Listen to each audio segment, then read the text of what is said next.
be having this conversation with Federico and Isel. They're both amazing people, so I feel very humbled to sit here and get to talk about my favorite topic, which I'm hoping to make your favorite topic, which is procurement. So a quick question, just wondering how many people in the room work in procurement or with procurement, or are like, would consider themselves knowledgeable about public procurement? A little bit timid, you're not really committed there. When I say the word public procurement, how many of you feel like excited and I do. ready to hear about it? All over it. Yes, yeah, okay, let's go. Usually very few people are as passionate about procurement as I am, but I'm hoping to convert you all today. Because what we do with the Open Contracting Partnership is really try to change the way that we're thinking about something. You know, in a lot of countries where we work, in about 30 countries around the world, when I go talk to people, we rarely use the word procurement. It's kind of a turnoff right out of the gate. We tend to talk to people about deal making and about contracts and taxpayer money. And I think what we want everyone to understand is procurement isn't really about paperwork and process. It's actually about people, and it's about power, because it's about a lot of money. Globally, it's over $13 trillion. It's $1 in every $3 every government spends goes to a contract with a company. So if we think about what that means in terms of the investment that's going out of the government into the communities where we live, that's a huge source of power to invest in social and economic goals and to improve society that we're just not thinking about strategically often enough. It's also, unfortunately, government's #1 corruption risk. And the reason for that is that it's complicated. Sometimes it's deliberately complicated so that people can benefit from that. It can be quite opaque, as well knows. And it touches everything, whether you're talking about school meals. One of our projects, we broke up a price fixing scheme on school meals in Bogota, Colombia. And as a result of that price fixing scheme and breaking it up, we were able to work with partners there to provide 1 million more school children with free lunches. That's the actual cost. It's not just about money in cases, it's about what you lose. It touches healthcare. In Ukraine, we worked with an organization of HIV and hepatitis positive patients to double the number of people receiving treatment without spending another dollar on that treatment. So those are people whose lives were legitimately saved because then they were able to get treatment that they wouldn't have otherwise because the money was lost to procurement. So when I meet procurement officers and when we talk to reformers, we often say we're not really just working in the paperwork business, we are working in the education business, the healthcare business. And in the case of tonight's event, we're going to talk about the disaster recovery business. So that's something I always just want to like highlight to people straight away. Unfortunately, disaster recovery and emergency response is also very corruption prone for all of the reasons you could imagine. We're trying to move a lot of money really quickly. Government feels a lot of pressure. The normal checks and balances will go out the window. And something that we really believe in at Open Contracting Partnership is trying to not create fast tracks that are opaque and end up often being special treatment lanes for people with connections to government, but to have a better procurement system right from the beginning. And that's why I think some of the work that Isel has been doing with Sembrando Sentido is so important, because they are not just looking at the existing contracting data and finding the corrupt cases of corruption after the fact. That's important. We need to hold people accountable. But the truth is, once the money's gone, it's often gone. Even if you find out that it happened, you rarely get it all back. And you also lose an asset that's even harder to recover than money, which is public trust. Because if we're uncovering those cases now, it's after the damage wrought by Hurricane Maria. You know, the businesses that no longer exist, they no longer exist. Like they didn't get the aid they needed. So the world has moved on while we've been investigating things that already happened. And what Sembrando Sentido has done is also undertaken The Organization of Economic Cooperation and Development has something called a MAPS assessment, where they actually look at the procurement system to say, why isn't this system working? Because theoretically, and we've seen this in Ecuador and Ukraine and Lithuania during the pandemic, if you open up your data and you have a transparent, accountable system from the get-go, you actually don't need a special emergency procurement system. You just need a good procurement system. And the 3 countries I named have real-time information on their emergency spending that would show you where it was being spent. Does that mean there was no corruption and everything was sunshine and rainbows? No, there were still challenges. There are still corruption cases in Ecuador being investigated right now. But it certainly reduces the risks and it improves the chances of having better outcomes and making sure by tracking that data, did the money get where it needs to go? If you had goals like increasing the number of women-owned businesses, for example, in business with the government, did that actually happen? Did we actually reach those targets? If we're not collecting and publishing the data, we don't know. You know, it's very easy to issue an executive order in the White House, which has happened very recently, and say, make sure all of this infrastructure spending is sustainable. Great. Who knows how to measure that?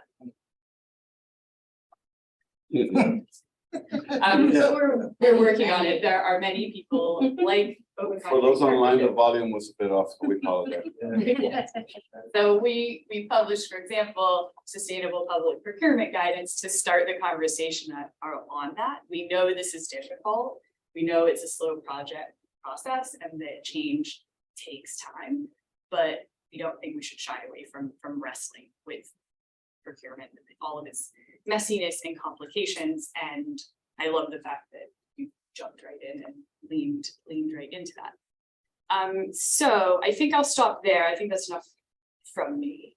I can talk about procurement all day because I think it's super exciting, touches everything, and a really an untapped lever to just say, if we want a more sustainable, equitable society, how do we spend our money to align to those values? So I'm going to hand over to Isel Maces, who is the founder of Sembrando el Sentido. And we also have Federico de Jesus, who is the senior advisor to Power for Puerto Rico, both with us today.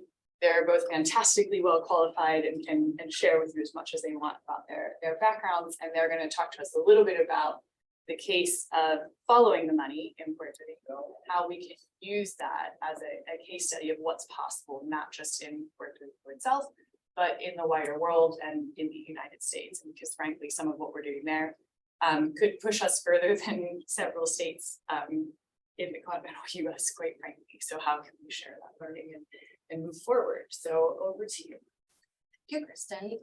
And thank you so much for the opportunity to do this with you, for the support that Open Contracting gives us every single day and every single time we have a question or an SOS. I know that you guys do a lot, and part of that is really supporting organizations on the ground as they try to move through this journey. And boy, it's been a journey for us, but it's been a fun journey, and we're just getting started, right? So I'm excited to share a little bit more of this today, and where we're headed as well.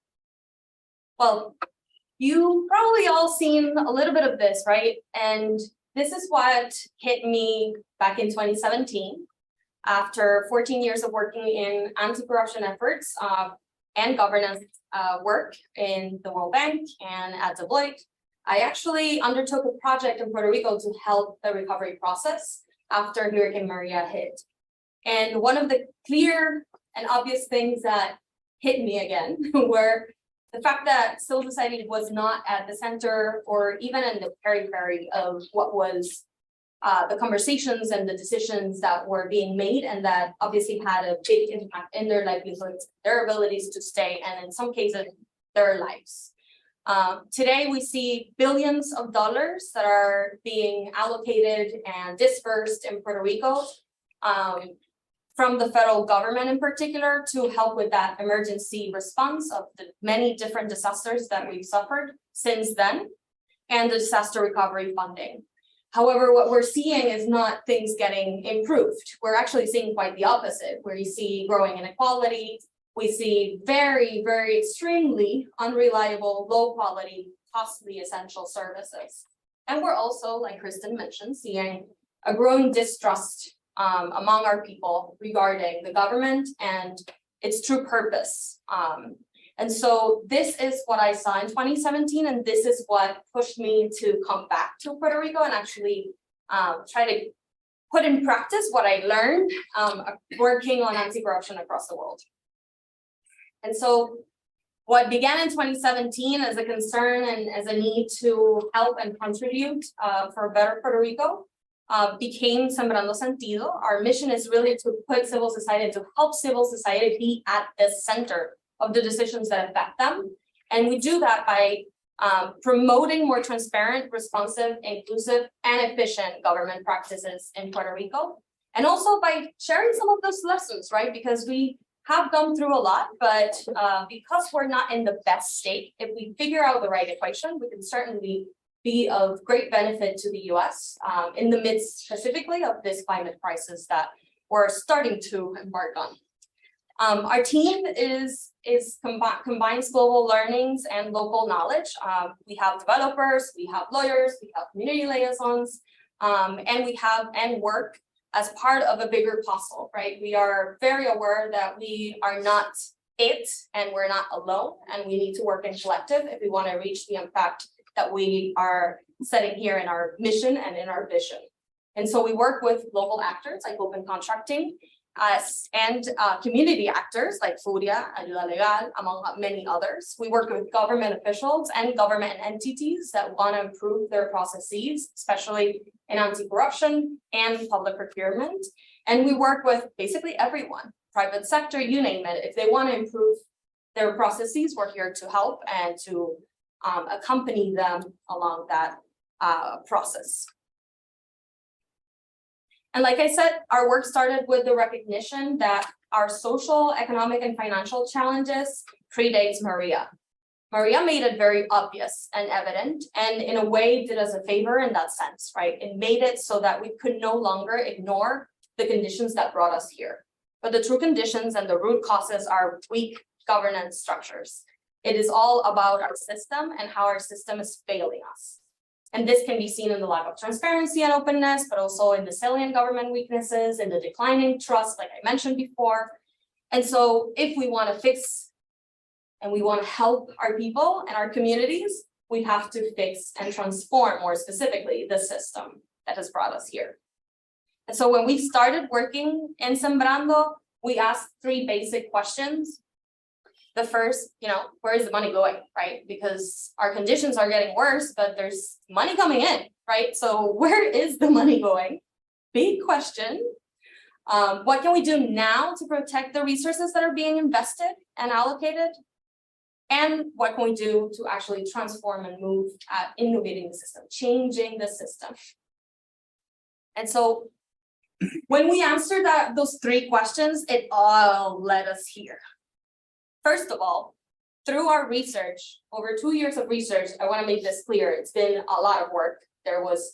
We were starting from scratch, but we've been able to confirm that the government of Puerto Rico actually invests probably more than 50% of the government's budget in public procurement to provide essential services and goods. So this is at the higher end of the global parameters. Yep. And so this means that if the greatest risk of corruption is in public procurement and we're spending more than 50% of our budget, if it goes wrong, everything goes wrong, right?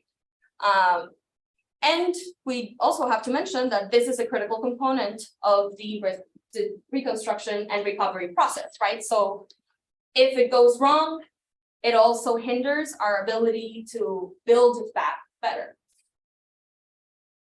And so concretely, if we take the parameters of loss across the globe that have come out of different studies done by UNODC, done by the European Union, and we adapt them to our budget, we're talking about $3.1 billion, up to $3.1 billion a year that are being lost because of the weaknesses in this system.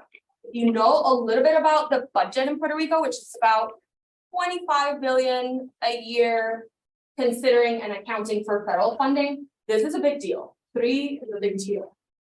So we have to look for ways to optimize those resources and make sure that they are actually used for the right causes and to address the most vulnerable and most vulnerable communities and biggest needs that we have.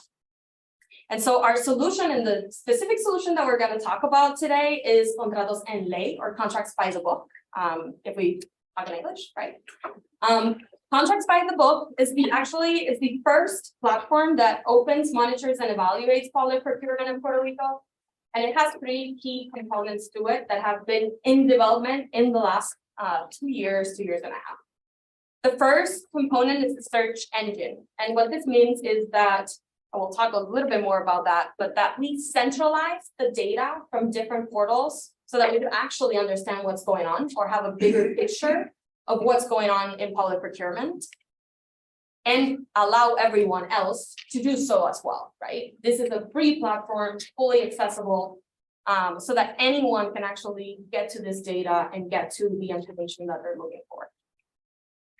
The second component of contratos en ley is the evaluator. And this is where we actually analyze public policy, we look into the law, we look into the practice, we look deep, and we identify the most critical weaknesses and define solutions. We try to prioritize based on those weaknesses. And this is very important because a lot of people say, well, we all know what the problems in public procurement are, but there are hundreds of problems, and we have to prioritize them if we actually want to, maximize our funding allocated to improving them and our efforts allocated to improving them.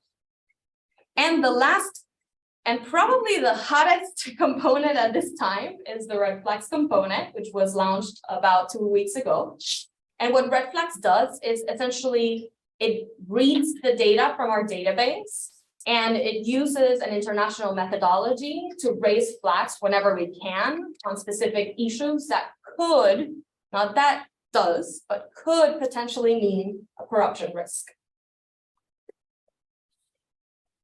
And so, just to give you a picture, the search engine, when we started working on the search engine, we decided to do a mapping, right? We know things are not looking great in Puerto Rico, but there's certainly things that we can do to make it better. And we identified over 56 government portals that had procurement-related information. So 56. All these portals are decentralized. They don't talk to each other. They're not integrated. They're obviously incomplete, right? Don't get me wrong. 56 doesn't mean we have a full picture. We still have a partial picture, but we have 56 portals.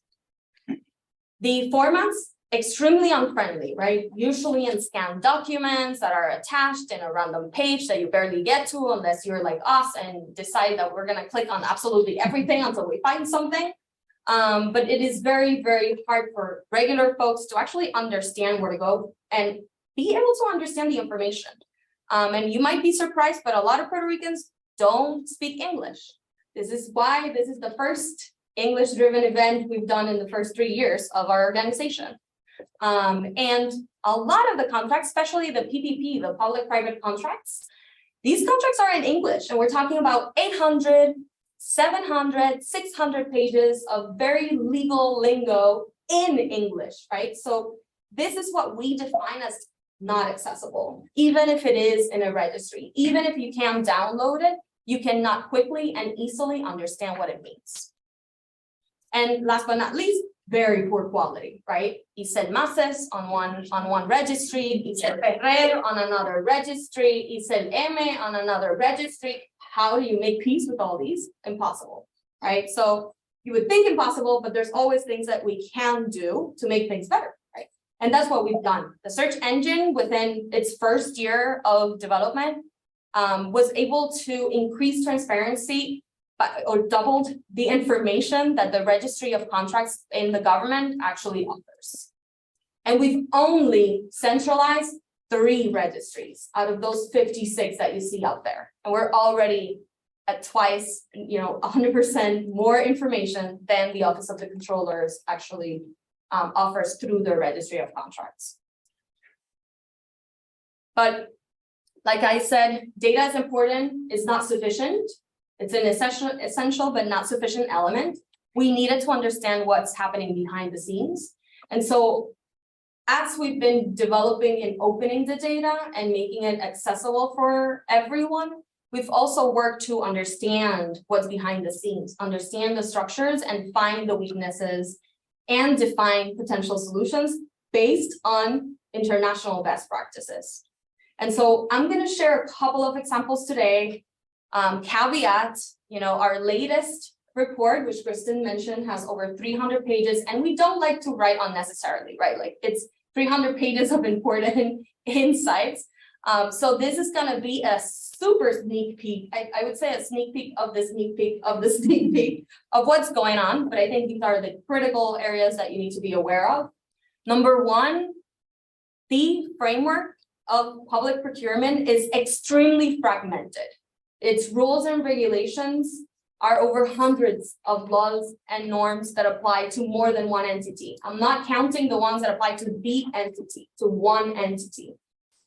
And so if you look at this graph, you'll see quickly that we're talking about, 59 core regulations, and 20 core laws. And let's compare ourselves with Chile, with Colombia, with Mexico, with Dominican Republic. Clearly, there's room for unifying. But the biggest concern here is that if you combine this with the lack of training on public procurement practices, on public procurement norms, and a reduction in resources and personnel in our audit agencies, it's a recipe for disaster. I mean, there's literally no element there that will enable sound and efficient and inclusive and responsive procurement. Another important point that I want to mention, because a lot of times we think or we associate quantity with quality. And just like those 56 portals, the fact that we have hundreds of laws telling us how we should do procurement actually leave a bunch of gaps in the competitive requirements.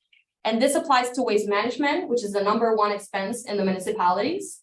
This applies to emergency, which is basically our status quo since Maria. This applies to public-private partnerships which hold extreme and very open and non-competitive procedures, very open discretion around how to choose your best bidder.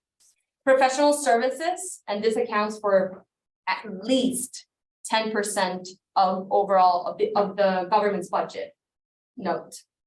And subcontracts, right? We also know that subcontracts are literally not regulated, period. So you can choose whatever you want to do under that level. And there's a lot of opportunity for you to get around things. And so if we look at this graphic, which actually was, I think, the last graph that we were able to put together a week before we launched the report. And this is the result of a request of information that was answered 2 weeks before we published this report. And that actually, for the first time ever, included information from the Office of the Controller as to how entities were selecting, the method of selection for each of the contracts, right? And if you note this graph, it proves us right? What we found by analyzing the law is very well correlated what we see in the practice, right? 69% that do not actually go through bids, RFPs, or quotes. And we all know these are basically the 3 most critical methods of contracting selection. So competition is not the rule, is the exception. And if we look into the federal funding, right, there's certainly a lot of different services that are financed through federal funding, but I'm going to talk a little bit about 3 critical ones, which I think are probably the biggest buckets right now. The first is emergencies, and I'll be very brief on this one. If you, all it needs is for the governor or a mayor to actually carry out an executive order to forego all controls, right? So it's at the discretion of the governor to choose how an emergency will be addressed. And there are regulations around how to manage emergency procurement. Problem is that those executive orders tend to forego those procedures themselves. The second part is disaster recovery, which does have better controls in some senses, but We're also seeing a big lack of transparency that keeps suppliers and potential bidders from actually learning about opportunities and bidding in time with a good proposal to have an actual chance at competing. It also keeps citizens from understanding how funding in reconstruction is being used and what the results are, what's the progress, etc. Even beyond that, we found in our research specifically related to disaster recovery, so to CDBG disaster recovery funding, we realized that it takes over 9 months for an RFP proposal to be evaluated. This isn't about the actual invitation to bid or what happens after you notify someone that you've chosen. This is the in-between is taking 9 months, not accounting for an RFQ, which would then turn it to over 1.5 years. And the inequity, which we all know and can suspect in contracting persists, right? 63% of funding in contracting is still going to US-based companies and not Puerto Rican-based companies. And then if we look at PPPs, the story is also quite concerning. There's a lot of discussion around competition and competition requirements. There's weak accountability and participation and transparency mechanisms set in place. There's low requirements for publicizing opportunities. There's actually no requirement to publicize outside of Puerto Rico, which seems ironic because a lot of these projects, you know, if you want the best bidder, you're going to want to publicize it worldwide, right? And last but not least, and this is an important one, it allows for unsolicited proposals, and it also allows for benefits, even if it opens a competitive process after that proposal is received. And we're talking about big benefits, right? So the element of competition, therefore, is also canceled out. Okay, so because we were able to, one, open the data, and two, actually understand some of the big issues that we just described and how the system is broken, we were also able to start implementing the international methodology on red flags. And why do I say start? Because there are over 90 red flags at the international level that can be implemented, right? And we just launched the first 3. But with these first 3, we're already raising flags in over 12% of all contracts. So imagine what could happen if we had all 90. We would have a blast. And again, the benefit is that if you raise these flags in real time, as the data comes into the system, you're able to address these risks. You're able to evaluate whether they're actually, you know, real risk, or they're just, you know, there are reasons why this is justified. And that's okay. There are many, many reasons. Red flags is about identifying and understanding how schemes take place, and then looking at how to attach those to data points that help you pick on those potential situations. It doesn't mean that everyone that has that behavior is corrupt. And that has to be very clear. But it certainly allows us to take action in due time and not 3, 4, 5 years after the fact when the audit agency comes in and actually evaluates transactions. So very quickly, before I head over to Contratos en Ley and show you a little bit about it, and before, you know, they ask me to shut up, I'll talk about the 3 red flags. So the first red flag is about new corporations. And let me be clear, we're not against pymes, we're not against startups getting contracts. We are against corporations that are new getting big contracts when they, well, are very likely don't have the administrative capacity, the operational structure, or the experience to actually carry them out correctly. And we've seen that with Whitefish. I almost said White House. With Whitefish, with Cobra, with many others, right? We know this happens. And if you look at the number, actually, 558 contracts is not a lot. It's actually a pretty small amount. But look at the percentage for like down below. These 500 contracts equal almost 50% of the funding awarded to all corporation contracts of the same period of time. We're talking about over 5 years of evaluation. So these are not small contracts. These are big contracts. The second red flag is on high amendments. And what we're scared of here or concerned about here is that high amendments, those that surpass 30% of the original quantity awarded, oftentimes happen because of two potential reasons. Number one, bad planning, right? I don't know what I need to procure, so I just say something very broad. Or I don't do my needs assessment and my market analysis and develop a good RFP so that we know we get real substance in those proposals and structured, detailed work and scope of work.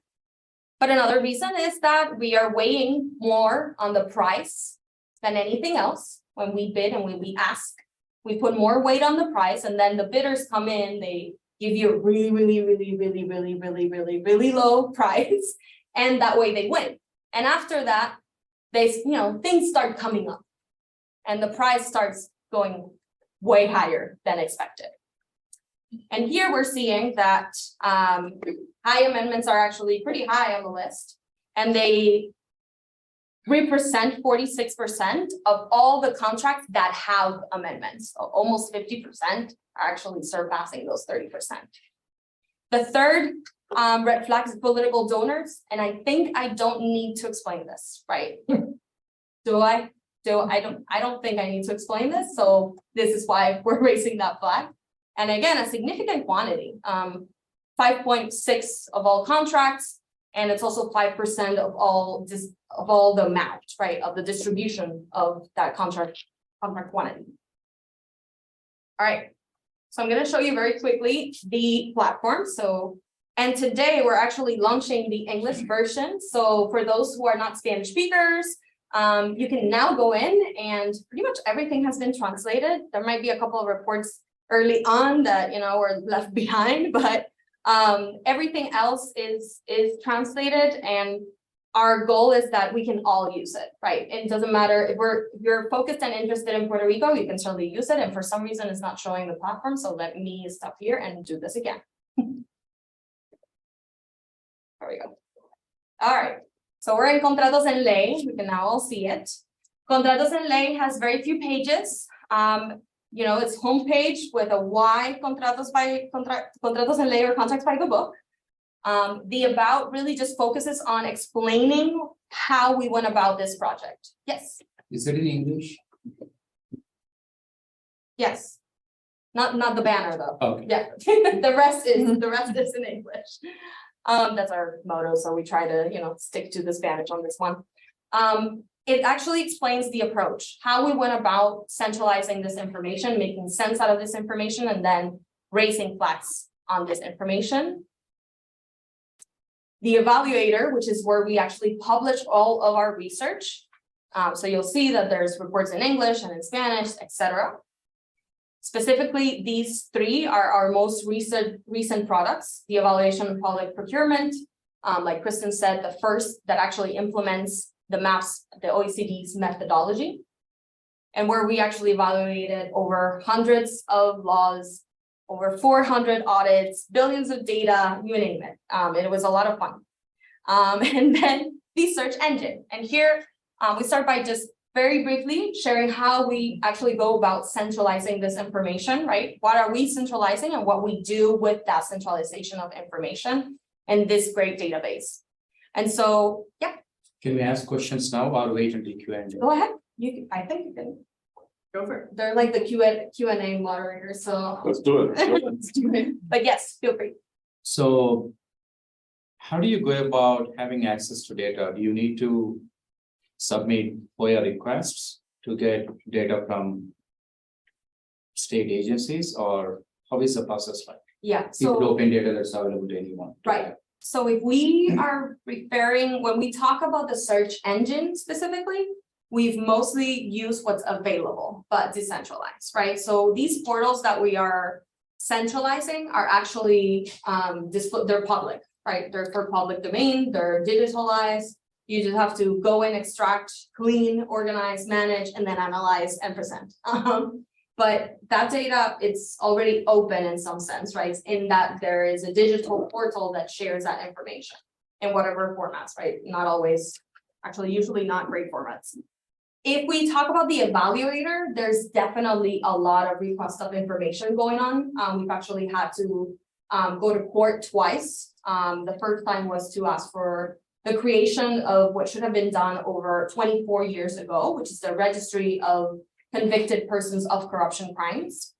And the second time was to actually understand what OGP, the Office of Budget and Management, had been done to determine whether the entities were actually procuring local companies, right? And small and medium-sized companies. This means, but we've had to carry out over 30 requests of information in the last 2 years to be able to get the information that we actually analyze. It's very common, especially if we're looking into public policy and systems and what's behind the scenes, the structure. It definitely implies a lot of requesting, following up, and possibly even going to the courts. So evaluator is the second step, right? So how many months are you talking about? Usually an access to information, so it depends, I'll be fair. When we ask for information, we ask for a lot of information, right? So that means that the agency is gonna take some time in finding it. By law, they should respond to it within 10 labor days. In practice, it takes them a long time to provide that information, even when they are interested in providing that information. To give you a sense, the data that I just showed on competitive process for contracts, that data was shared by the Office of the Controller, I believe, like 5 months after we asked for them. Is it electronic or do they give you like Depends. printouts kind of? It depends. I've received, I usually ask for electronic versions, but we often get scanned versions, which is our favorite. It's definitely not a walk in the park. But we get a little bit of everything, to be quite honest. I mean, sometimes we get Excel, sometimes we get, OCR documents, sometimes we get them scanned, sometimes we get them mailed, sometimes we get a CD. You never know. You just never know. I didn't remember that those existed, so Maybe we should, I'm just wondering, because we have some other questions, and I think we can move to maybe a bit more of a conversational mode if you want to, but maybe happy just hear some reactions from Federico first. Sure. I think that a lot of people are wondering, with corruption in Puerto Rico, it's such a big problem. How do you tackle it? And that's why I'm so happy that there's organizations like Sembrando Sentido doing the work you're doing. I think that there's misconceptions about corruption in Puerto Rico, mainly that people think it's more corrupt than other places. My view is, I haven't studied it. There's a lot of corruption. The issue here isn't whether we're more corrupt than Louisiana, New York, or Chicago, which has a lot of corruption too. But the fact that Puerto Rico is so dependent on so much federal money that it needs to be able to procure it, make it accountable and transparent as much as possible, because otherwise Puerto Rico is not going to get ahead. And so that's the major part of it. And when you have such a major problem like this with disaster capitalism, disaster colonialism, immediate issues that need to take place, fly-by-night corporations like the one you mentioned, this is when we need processes to change. Because corruption seems like, well, let's just make sure bad actors don't steal money. But in reality, it's a lot of waste and a lot of it is the system. So I'm really glad that these portals, the red flags thing, I think is really cool. You got great press coverage. So hopefully we can apply some of that to the States. I know that there's a lot of issues with subcontracting in Puerto Rico because a lot of the local companies get out, or if they do get some of the funding, they get subcontracted by the subcontractor. And I've heard a lot of very well qualified companies in Puerto Rico that had issues with that. And it's a chicken or the egg thing. I used to work on Capitol Hill, and how do you get a job on Capitol Hill? Previous Capitol Hill experience, right? So how do you get a federal contract? Well, you have to have federal contracting experience. Yeah. Before we get into the Q&A, just wanted to ask you to start a discussion. I saw the MAPS criteria when you started to roll that out. I know that it comes from the OECD, but precisely for those of you that are unlearned, OECD is usually the most industrialized countries in the world. Do you think that that criteria applies correctly to a developing nation like Puerto Rico with its uniqueness? It's a great question. So first of all, there's a lot of countries around the world that actually implement this methodology. They're not the most developed, if you want to call it that, or high income countries.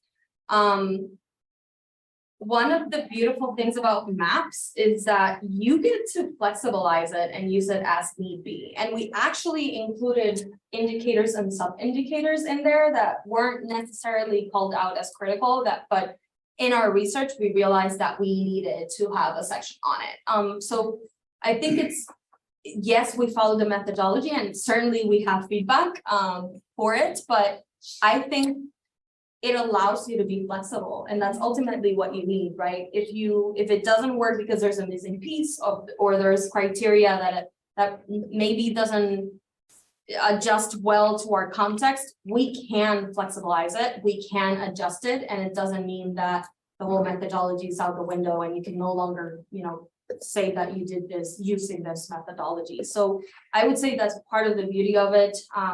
And honestly, we also used the methodology, the version of the methodology that we used went through a very long process of receiving and implementing feedback from many different countries across the globe before we doing the methodology. And so I think that maybe if we were talking about 10 years ago when not the process of developing it wasn't as inclusive, maybe we could have had this conversation and it going in a different way, but I think it has adapted well to different contexts and it allows you to adapt it further. Speaking, before I turn it over to Kristen, speaking of impressions and corruption and all that, you mentioned the numbers, 5.6% was it of contracts going to political donors? That seems low, at least from what you read in the paper in Puerto Rico, corruption point of view. How does that compare with some of the other countries that you listed, or maybe US states, if you've done that? So important, actually, political donors isn't part of the traditional public procurement red flags.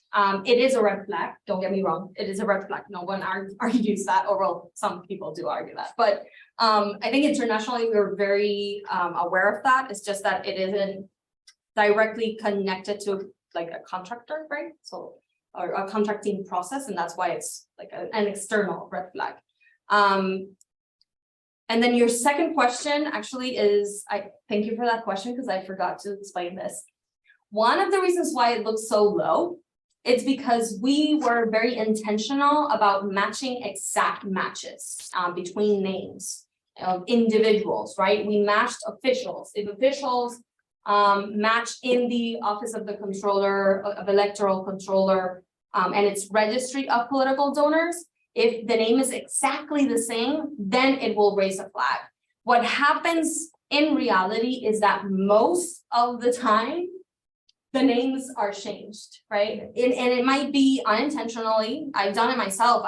There's no requirement, right? It doesn't tell you like write your name as a passport. You would do it as a passport or whatever. So a lot of people just change their names, and in one place they might add an initial, and in another they might just keep their last name and period. And our system, because we're talking about individual, and obviously there are names that, more than one person can have the same name. We've decided to make it or only raise the flag when the system matches perfectly between one portal and one database and the other, right? And that's very important because we've done manual checks-ins, and when we do it, we find that 1 in every 7 contractors are actual political donors. It's a lot higher than what's showing here. Look at that.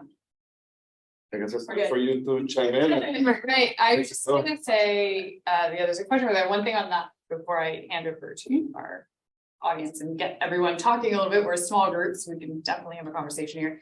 Is also just to be aware that a lot of politically exposed persons, what we refer to as PEPs, use secret company structures. So when you're looking at those big contracts going to companies no one's ever heard of before, they could be connected to a politically exposed person, or they could just be, what also happens, I spend a lot of time working on debarment lists, which are like blacklists for, let's say you are a company that polluted a lake and violated a bunch of environmental laws, so you've been blacklisted. Now you can't do business with the government. No problem, register in Tuvalu, it's anonymous, sorry if anyone's from there. And then voila, you have a clean record. And this happens a lot, people put companies in the name of relatives. And so if in the case of Puerto Rico, if you don't have a verified strong pets database, that's a challenge to even knowing who all those politically connected people are and if they're using secret company structures. So there's kind of like joining this data with other data is also quite important. But I wanted to go to you. Yep. Oh, I think you had raised a hand, no? didn't I see you earlier today? And then Probably. Were you on State Department leave? was wondering, same place? It was a great presentation, and I do a lot of consulting with various countries, and procurement, when people ask me, and I've never been to the country before and I know nothing about it, what are their 3 priorities for controlling corruption? And I always say they're easy. It's 3: procurement, procurement, procurement. And whatever is 4th is so far down the list, I can't see it. So it's great that you, and the 50% number jives with a lot of other countries. But the problem, particularly in reconstruction projects, is that the award of the contract is only 50% of the game. So are you doing anything on the other 50%, the implementation?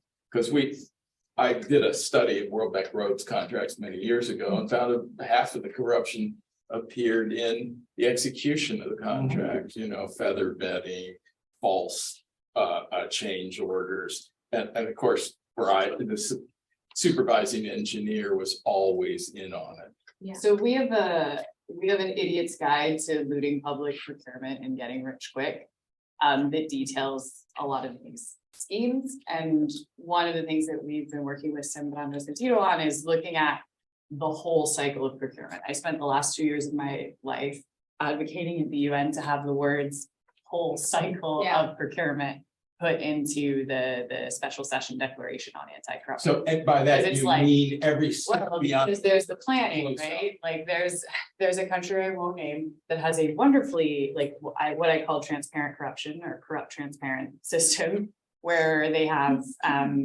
all of their contracts are published, but before the bids are submitted and the contracts are published, you have to go around to all of these different agencies and get stamps.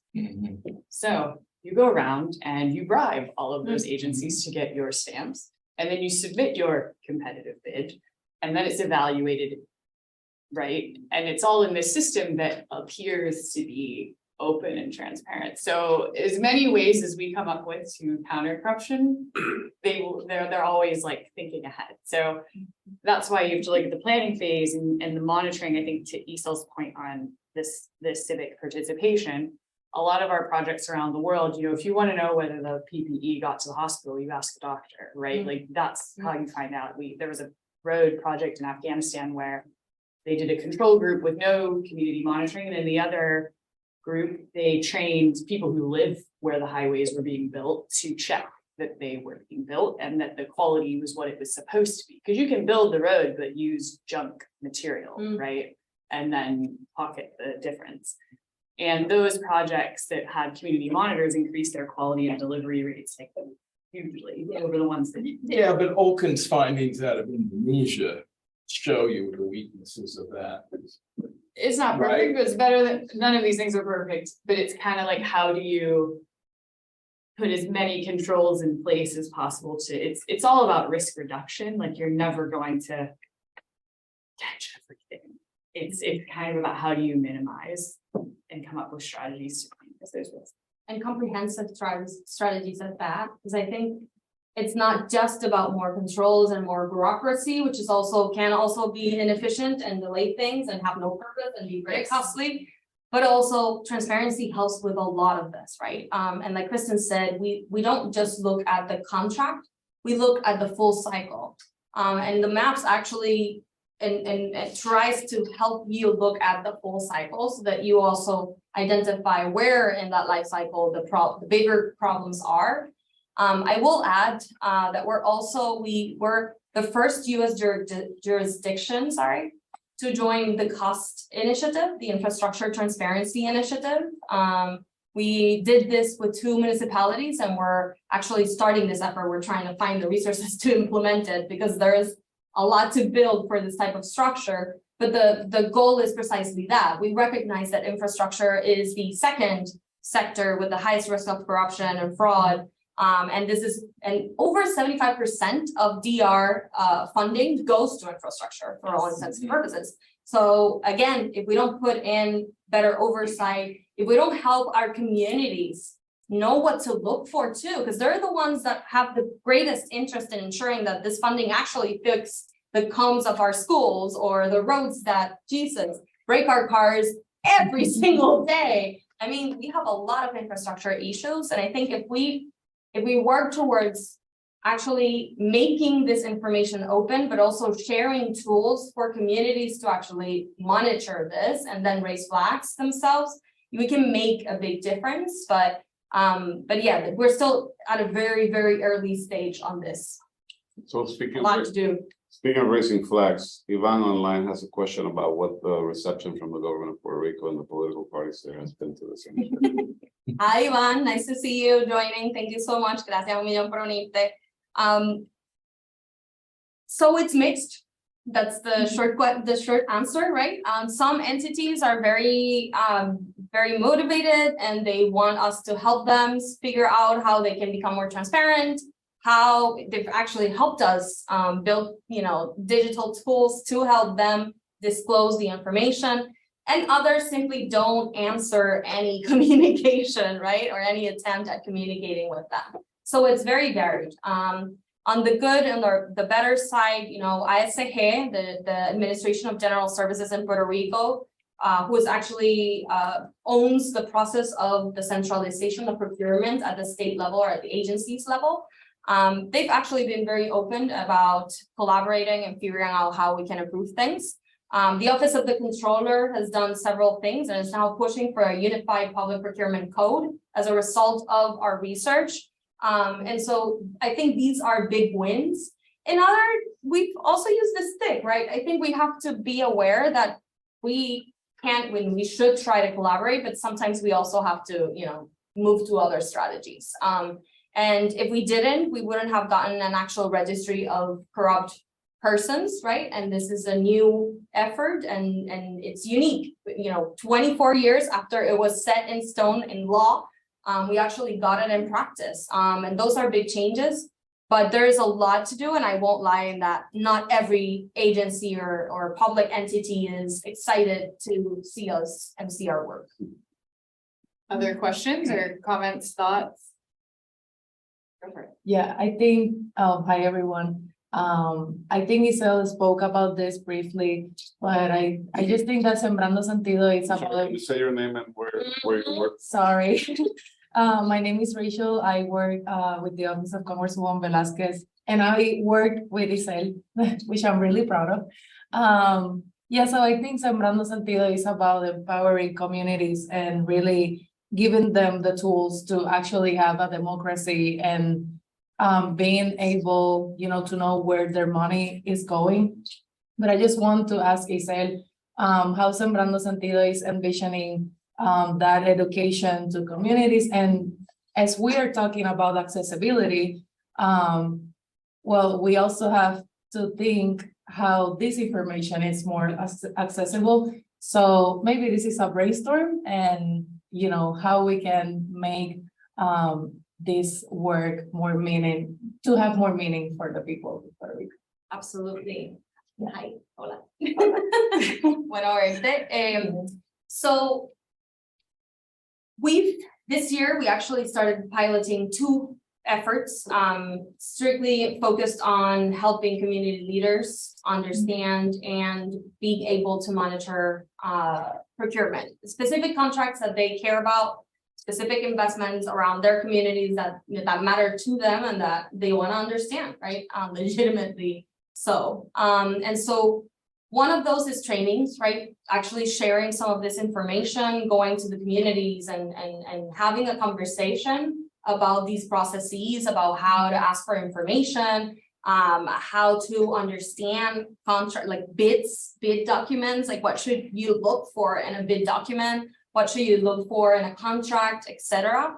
But we also have a help desk. We piloted a help desk where folks can call us or can fill out a form with a question around a specific contract or contracting process. And we'll then look for what is out there, what's already been disclosed in some way or another. We'll process it, we'll summarize it, and we'll share that with the community, as well as the process for finding and digesting that information, because we don't, we ultimately we want to give them the tools and we want them to know where to go to find information and know how to understand it. So both of these efforts are sort of going hand in hand. They're being piloted this year.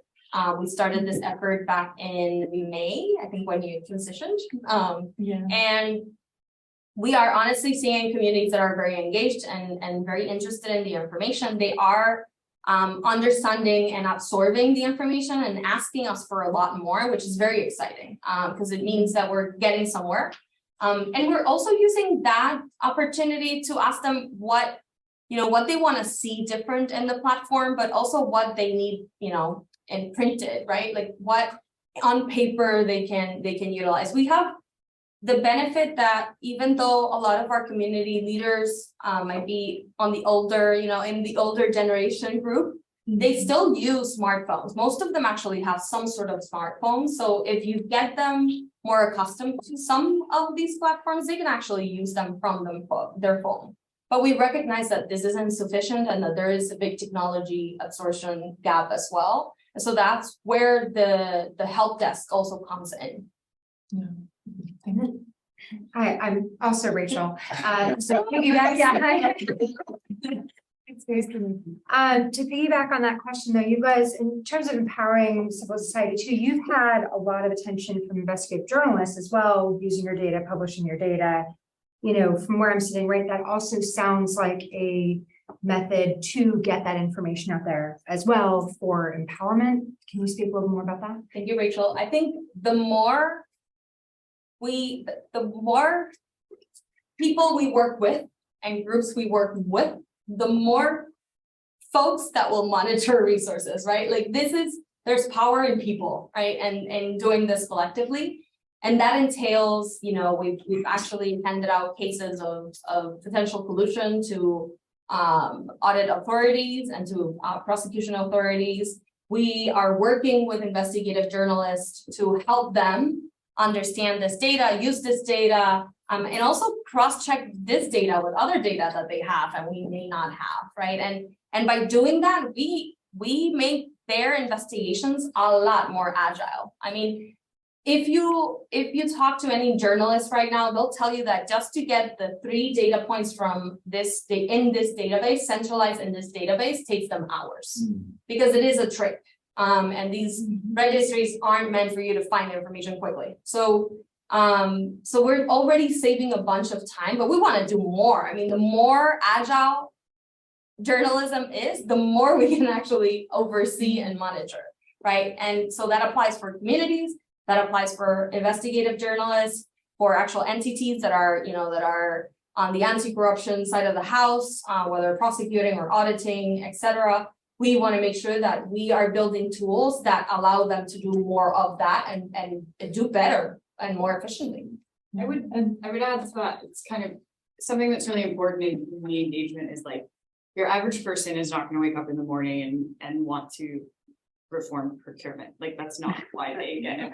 It's and I think the media is an example of what we call an infomediary, which is a very boring term for an information intermediary. I would classify Sembrando Sentido as an information intermediary. Like not everybody's going to become a data scientist. And frankly, even to use usaspending.gov, if you really want to get into it, like, I mean, I'm more the cheerleader person than the data person. I have to ask one of my colleagues to look at that stuff sometimes, it's just way over my head. It's like, I can't handle spreadsheets in R and stuff like that. So it's kind of looking at like, what is the actual social goal here? Like some of the best projects we've had, for example, in Paraguay, there's been really great work done by an organization there on education. Parents care. Parents aren't necessarily going to sit there and comb through documents, but if they work with a partner organization, the equivalent of, it's called Reacción, great work, who's an information intermediary, they can work with parents who, they don't care about procurement, they care about the quality of their kids' education. And how do they make sure that that's delivered more effectively? Same thing with a lot of the medicines procurement reform we've done. We worked with people who have diseases that aren't being treated because they have a strong need to address those. So I think it's kind of about meeting people where they are, like, what is the good or service that government is not delivering? And then enlisting those unusual suspects, because I can promise you, when I go to a politician's office or when I go to a procurement office and I take someone who's an environmentalist, or I take someone who's from a small business that gets, an innovative project, there's monsoons every year. Why can we not build infrastructure to flood them? Well, because it's not being planned properly, and there's collusion around which neighborhoods get those flood barriers. You take a bunch of small businesses that say, I'm losing this much money and costing you this many jobs every year. That's a lot more powerful than me, Miss Anti-Corruption, asking them to do the right thing because it's the right thing. So I think engaging communities is about being very clever in how you recruit allies and use information intermediaries to kind of bring them together. And precisely because this isn't a very exciting topic, we did serve alcohol, so you're more than welcome to drink it. It's Yeah. Fascinating topic. But in all seriousness, our good friend Ali Martinez from the UPR Resiliency Center, Furia, is online, and she's asking a question.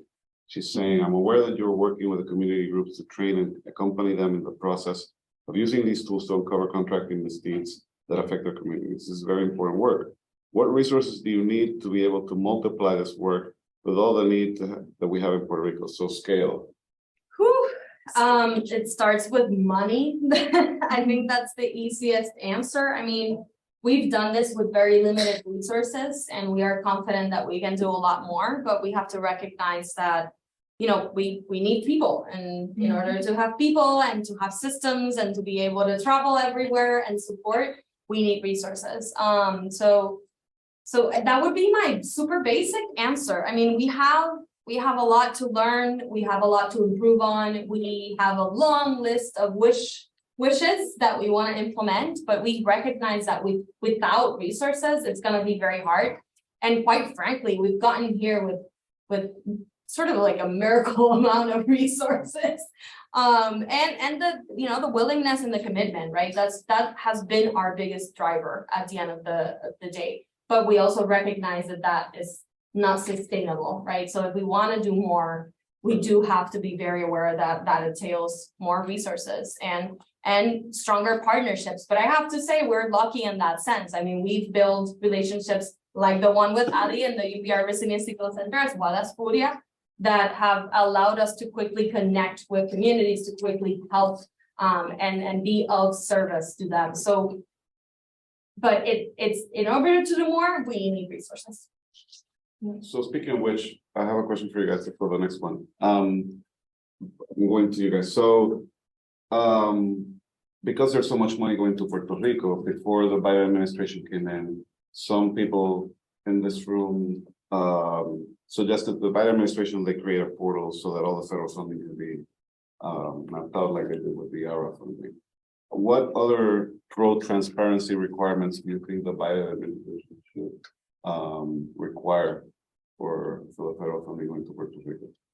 I think we have to be aware that if we want to see and monitor and protect and all those great things, the whole story, we need to think about transparency, not just in one segment, but across the board, right? And the local government and the state government aren't there, period. I mean, over 50% of our municipalities do not have a website, right? So if you don't have a website to share basic information, how are you going to actually be part of that tracing exercise that would allow you to see how federal funding actually ends up in the right hands for the right causes, and that actually leads to the results that we're looking for? So we're not there. And quite frankly, I want us to get us there. And I'm very excited for, what's coming ahead and what's next. But we have to recognize that there's a lot of work to be done for us to get to that place. And some of it has to do with willingness and an enabling environment, but others have to do as well with resources and capacity. Our municipalities are in serious trouble, and a lot of them we don't know if they're gonna exist tomorrow, right? So how are we asking them to have a database and to be able to track information? There are ways to go around it, right? We want to build a cost transparency and infrastructure portal that actually allows everyone in government to share information. If you want to do it, you go to one portal. You don't need 1,000 portals to actually, that's bad. You want centralized information at the end of the day. That's the best way to do it. But we need the resources to do that. You need the capacities at the government level to do that. And we don't have that in Puerto Rico right now. Yeah, and I also wanted to add, Lisa, to what you're saying, that I think the priorities in Puerto Rico are just not right. And I think there's money, but as you say, municipalities don't have the resources, and we know that their websites have bids that are from 10 years ago. But when you see, the board, for example, is the highest fees and the highest fees for consultants. So the money is there, but they're not investing it in transparency. And I think that's very important to say, because our people in the municipalities are earning $14 an hour, and we're pretending that they do what you say, like have this fancy tools of transparency, when it's just not possible. But yeah, I just wanted to point that out, because I think the money is there, but the priorities are messed up. Yeah. So, and there's certainly, I just want to add a very specific detail, right? So that I know we know of, but probably the audience doesn't know at all on this area. So on DR, on disaster recovery, there are like two specific pretty big contracts. CGI on Core 3, which manages all disaster related funding. And they have over $88 million in the contract for a transparency portal. You do not need $88 million to open data. On the other side, you have the Department of Vivienda with Horn, which is also its biggest partner and the one that opens the data, that has as well a lot of money obligated to it and committed to this contract. And yet the results in transparency are not optimal. There might have been some improvements, but there is a long road ahead, and a doable, quite frankly, doable road ahead, and short road, by the way. I mean, they can make change in a short amount of time. On the other side of this coin, you have the municipalities that don't have resources, that, someone's being paid $15 an hour, and they've been around for 20 years, and they have 3 hats, and big important hats. We're not talking about, mundane roles. They have very important roles within the municipalities, and they have no resources whatsoever. And they, quite frankly, also lack the capacity, right? Because it is what it is. We have to accept what our context looks like. And so there is money. There's certainly funding to change things around, but we also have to recognize that in some areas there isn't, right? And we don't have the resources. So how do we actually optimize this in a way that serves everyone and actually improves the disclosure of information? Lorena, you had a question. Can you say your name? Good night. Yes, Lorena Molina, Irizarry. My question is around data, of course, representing the Census Bureau. Who are you with? I'm sorry. The Census Bureau and Department of Commerce. So I can go into directions, but they both kind of converge, which is partnerships and data, and how those two can work together, and enabling partners in the academic research space, as well as students, and potentially, using these opportunities as a project-based learning approach through facilitated ways that there are very effective models for doing. And if you have explored that, or would you be open to exploring basically people that have the talent and the skill set, whether it's a data scientist or an engineer or UX UI expert, or somebody that can do user research for you in a way that brings a scale without necessarily bringing the money, as way of partnerships, and exploring the programs that are researching this elsewhere too, not just in Puerto Rico, that would be interested in using this as a potential use case from a research perspective. I'm going to put that aside. The other piece around the data itself is that putting the data and kind of having a platform for open data that could serve also as a sandbox for others that want to research and test this, even outside of academia, but perhaps even other countries. And thinking kind of at that global scale could bring in, by way of those partnerships, then the funding can come in, because there are other eyes looking at these other opportunities. And then the other thing is around privacy. From a data perspective, has it come out the concept of a data trust? In Puerto Rico, that's a very nascent concept. I don't think most people have explored this option of a data trust, where you have a third-party entity essentially helping you build capacity around capturing the open data that exists, or your FOIA process, or however you approach this, and use kind of that other third party, which is essentially the models are independent organizations that have representation from different sectors and industries, where this model has been done here in the States, and it exists, in other countries, but the incentives are very different, and sometimes it's focused on a particular area, like, poverty reduction, or the economic, growth of families in underserved communities. So then you have like the technology arm, you have the potential philanthropic investment, and then you also have the research and academic community. I think this is something very interesting that could serve as, a use case for other jurisdictions as well. Thank you, Lorena. Hola. So, man, 3 different questions. So first, on the partner side, so we've thus far, we have focused on partners for either serving them, right, helping them go further within their missions and do more. We have also worked in partnerships with technical assistants, right? Like folks that have the technical expertise and that can lend us a hand when need be. And that might be in data, that might be in an actual analysis and the like. We have tried to incorporate, some sort of structured volunteering efforts. It has not led to productive results, to be quite frankly. That doesn't mean we're not open to exploring that and exploring a new structure to see if that works better. But when we've tried, it just hasn't led to results, right? It's a lot of investment from the team to bring them on board and to get them going, and then it just goes off and we don't see the actual work being done.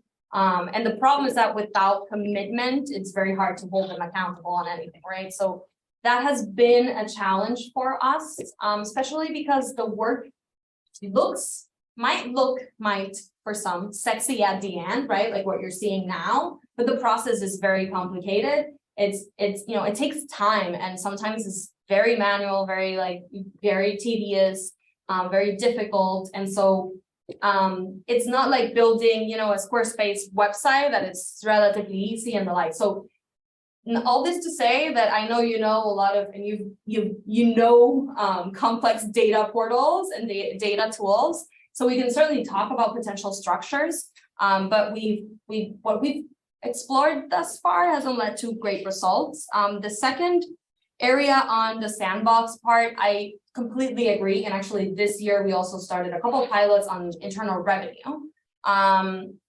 One of them is by refactoring what we've developed already in the technology side and serving other organizations. And so right now we're working with Ayuda Legal to actually develop an extraction data system for a couple of their projects that, they used to do manually, and they're trying to get, something more automized that they can rely on.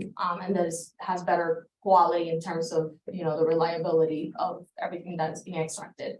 So all this to say, we are definitely exploring that. It's leading to some interesting results, and we're excited to continue to explore it. In the technology side, it might require us to move further away from the NGO sector, just because there aren't that many NGOs developing or interested in this types of data portals and the like. But we're certainly seeing good results thus far. And then on the trust, I haven't seen that. So I'm excited to talk to you more about it today and probably tomorrow morning as well. But yes, thank you.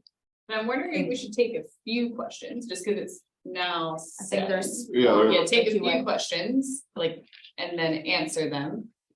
And consider whether we Do informal. do informal, Yeah. if you see what I mean, like, let's do like 3 or 4 questions. So we have a question from Kutasha Brian Silva from the municipality of Vieques. We also have a good friend Becker here from Vieques as well. Robert down the corner. So the question is, thank you for a tremendous presentation. So kudos to you, Christian. I am an educational researcher from Vieques, Puerto Rico. How do you suggest that this platform be promoted in Puerto Rico and become a tool of empowerment for rural communities such as Vieques and often marginalized professionals such as public school educators? So. And maybe Who asked the question? a Exciting. couple questions we want to do at once. Yeah. Who asked? Kutasha Brian Silva. Okay. Any other questions? Yeah, I think that was it collective, for. yeah, do for like Q&A. Small island, you know everybody. I have a few questions, yeah. I stepped out, I'm not sure whether you talked about it at the time. Regarding the technology behind the scenes, are you using like a third-party service provider to extract the data, do the analysis and all this stuff, or do you have somebody in-house focusing on this stuff? I'm Okay. sorry, let's do. Yeah, let's take that last Yeah. answer, last question, and then we'll answer all of them. Yes, yeah. I'm sorry, I should have said when I asked my first question, my name's Rick Messick and I'm working with the Anti-Corruption Research and Education Center in Ukraine. Ukraine's kind of interested in reconstruction issues and corruption, as you can imagine. So is the training material or the efforts you're making to train community leaders on how to monitor these projects online, available? What's your experience with that? And are there any other ones online? I'm gonna forget them. Not that I see online, I'll recap for you. Any more online? no. Any more in the room? Yeah. You get one more, I'm pretty good at questions. How much quota? Regarding the methodology that you talked about, is there like a standards organization somewhere in the US or in the world that you looked at to implement? Yeah, so we've got, You mean the maps, the assessment methodology, the OECD's more methodology? data. Yeah. More. Okay. Yeah. Okay, this, Is there like a standards committee or organization? Okay. I can actually cover that one pretty well. But so I'll take your question in a second, but there are 3 questions for you, Isel, on rural communities and educators. So the first question on getting those folks involved, and then on how much of the training material on monitoring is available, and whether you're working with the data using a third party or doing all that data analysis in-house. Right. Go. So the first, saludo Kutasha, mucho gusto y gracias por tu pregunta. I would say that yes to all the questions and all the interest in collaborating. We're excited to announce that, it will take a while, but we are actually carrying out an evaluation on how public resources are being spent in education or on education, and looking beyond contracting. So we're actually looking at everything related to how education is, education spending takes place and what the impact is. And I think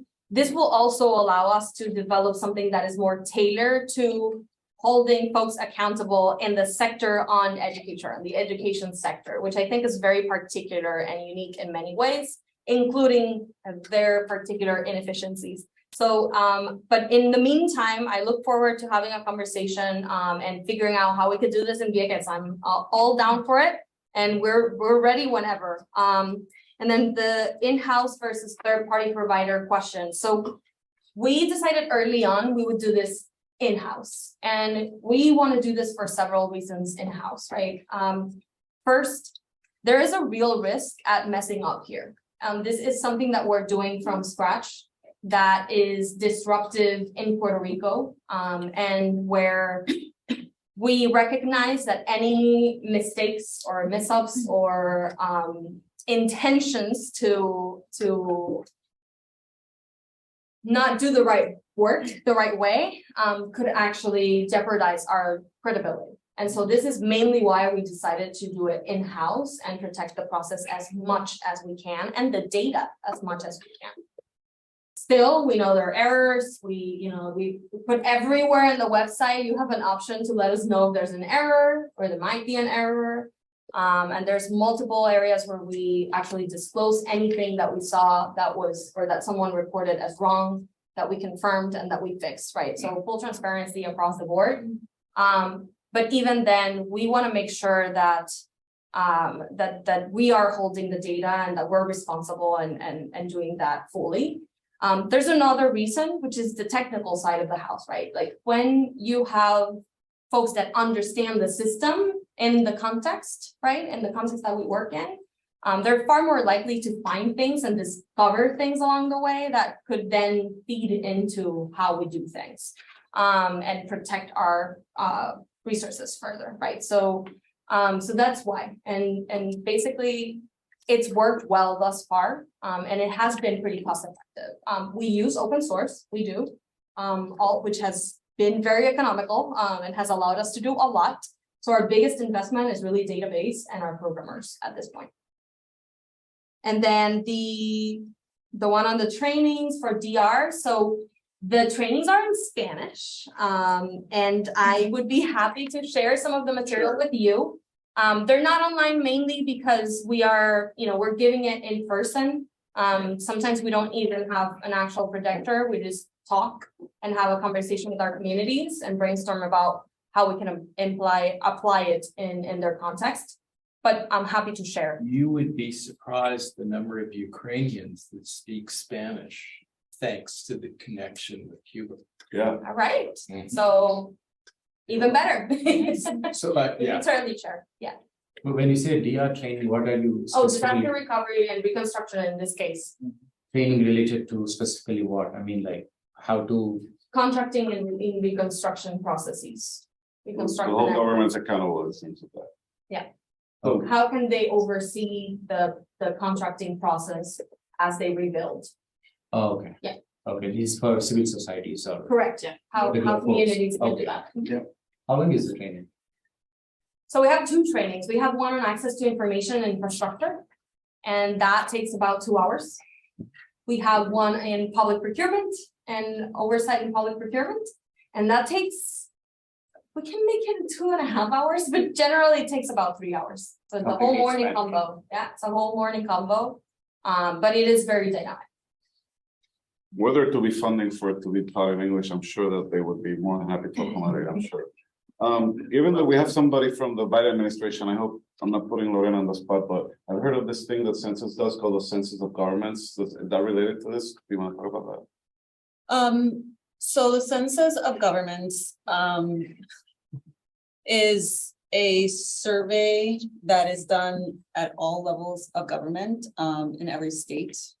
And Does it It has include the been- territories? it hasn't been done in Puerto Rico since 1982. Oh, And it basically covers 3 key areas. One of which is public finance. It also covers the school education public finances, and it measures the organizational structures of all levels of government. So very timely question. The Census of the Governments has to be essentially funded for the Census Bureau to be able to cover it in other areas. Of course, the Census Bureau very often, and I have to say I'm here on my personal capacity, I forgot to say that, and comments on my own. So there have been efforts to, of course, include Puerto Rico in, data sets and like data equity requests, of course, but that, goes through a process. I think just generally there is a lot of information out there of what these different, data products cover, particularly this one, I don't believe has been put up in detail as like one particular program. We are working very, very closely with Puerto Rico on economic programs to, for example, measure different economic indicators that are not considered for Puerto Rico, supporting on the geospatial side, for address data, for example, but this one particularly hasn't come up. It's definitely, it's the only authoritative data source in the nation for public finances of governments, and that is used by, you know, as you can imagine, policy-driven decision-making, is used by businesses, is used to make legal decisions at every single level of government. It's not currently available for Puerto Rico. So we can do something about that. You had a question? Yeah, I have a few questions, but I don't think they're really long. One, are you gonna be tracking Fiona response contracts that come out of the CDBG package? Like, one. Two is, does the OECD know about you, that you are using maps, and that like has the communication gone the other way, that like they know you? Are you aware of other projects like this that are also using maps data? And then my last question is like, is there any, how does your work relate to the fiscal control board, if at all, right? Like, we all know that it's like a colonialist sham that it exists, right? But like, one of the reasons that they claim it exists is for oversight over, like, you know, allocation of particularly response, you know, disaster recovery money, and like protections and like measures against corruption, all of that stuff. So like, you know, do you guys think about ways to like lift up like the, you know, what you are finding, and how like what they're saying that they are supposed to be doing is just like complete BS? Or the fiscal control board's own contracting conflicts of interest that have been reported widely. Yeah, thank you. Thank you. So very quickly on the maps first, I don't know if you want to talk a little bit about that. I mean, I would just say, yes, they know. I mean, actually, one of the people who has led the development of the maps assessment used to be at Open Contracting. So they know us and they know themselves very well. And there are so many cases around the world and on the local level, at least in the US, of civil society organizations, if they don't use the full maps, but using part of it, or using contracting data to do what ESL is doing, we're trying to promote more of it in the US. So we actually had, probably our most successful region is Latin America in terms of where progress is being seen. After that, I would say it's like Eastern and Central Europe. So happy to talk more one-on-one about all of that. Then I'll hand over to ESL for the rest. Yeah, so I would just add in there that the MAPS methodology which is led by OECD, has its own secretariat to answer that question. And they actually, once you conduct the MAPS assessment, they evaluate it and they put their seal of approval. But they only do this up until now for government entities that carry out the maps. It's very unconventional for civil society to actually carry out a full-blown maps. Yes. We decided to do it because no one else was doing it. And one of the things that we have observed, especially from the fiscal control board, is that, you know, there's a lot of decisions being made, but very little analysis as to how we spend our money, period. And if we are going to make the system better, we definitely have to start there. And so we decided that we would carry this out regardless of whether the MAP Secretariat would accept our analysis and evaluate its seal of approval. Not to say that we're not currently advocating for that and that will continue to take on. I haven't given up on that option yet. But what we did was not just to follow the methodology, right, and to show everyone that all the information that we used and how we carried out our analysis is transparent. And so everyone is able to see whether, you know, we did a good analysis or we missed big opportunities, et cetera, or how we analyze the data. But we also used and had the benefit of selecting peer reviewers that had previously, including Tomás Campero, who was, I believe, one of the first executive directors of Chile Compra, which is one of the better systems in Latin America. Tomás Campero was one of our peer reviewers, and he agreed to do this. And we have been in conversations with the IDB, which is one of the bigger donors of the MAPS Secretariat and MAPS efforts, to make sure that we were doing this the right way from the start, right? So that's how we have ensured that, you know, even if They end up saying no because of the conditions that I just explained. We did the work well, and folks that know how maps should be done are also there to say that we did and to prove our point and support us in that process. And then Fiona, yes, every contracting information that ends up in the contracting registry is absorbed by the system and it's analyzed with the other registries. So that includes Fiona contracts.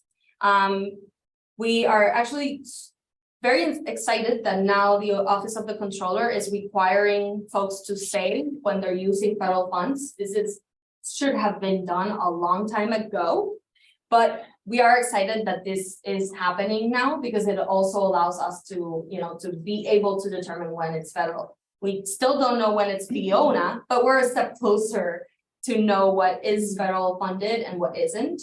And I see it as progress, but certainly the projects and the contracts that are registered in the registry, which by law every contract has to, but in practice we found that that's not the case. But if they're there, we're gonna analyze them and we're gonna bring them to the platform.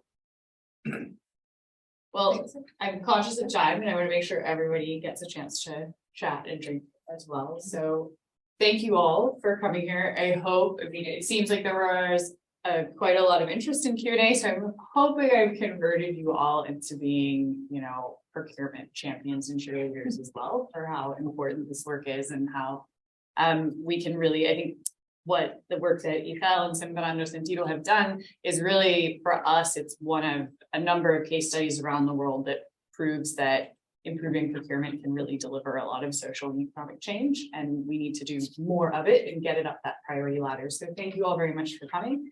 Thank you.